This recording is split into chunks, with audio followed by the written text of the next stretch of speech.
It's time that we reminded Canadians that there's a brand of politics that reaches beyond blind partisanship. A brand of politics that is about what those in power can do for people and not the other way around. I was fortunate enough, like many of you, to be born into the Liberal Party of Canada.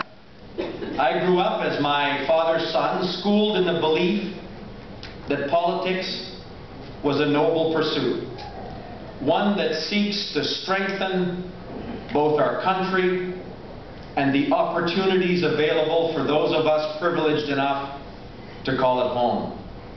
I was taught that politics was the way we could make our country more fair, more generous, and more prosperous. And I was taught that politics was about those who vote, not those who campaign.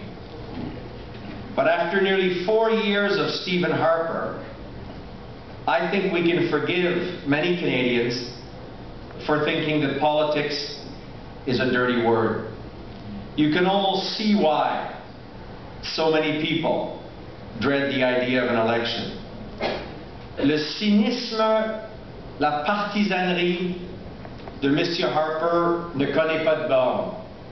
We have a Prime Minister who will stop at nothing to destroy his opponents and to win an election. But make no mistake about it, now, more than ever, Canadians are owed an alternative. And we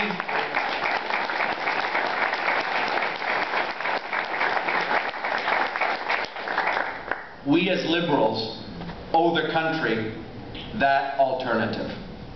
We have chosen in these early days as a slogan the phrase, "We can do better." Let me tell you what I think that means.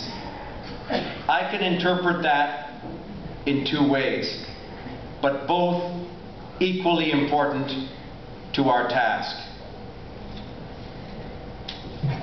First, we can do better as a nation. Canada itself can do better than the Harper Conservatives. We can do better than a government that squandered a $12 billion surplus before the global recession even reached our shores.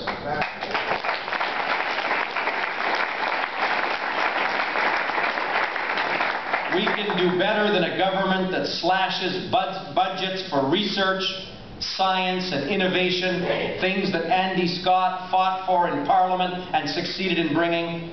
And we can do better than a government that thinks that the jobs of the future don't depend on those investments. We can do better than a government that stands as a barrier to an international agreement to combat climate change and protect our environment. We can do better than a government that abandons its citizens abroad, leaving them to fend for themselves and in some instances rot in prisons as if their rights had been stripped away. We can do better than a government that opposes programs like early learning and childcare, one of the proud accomplishments of our previous government.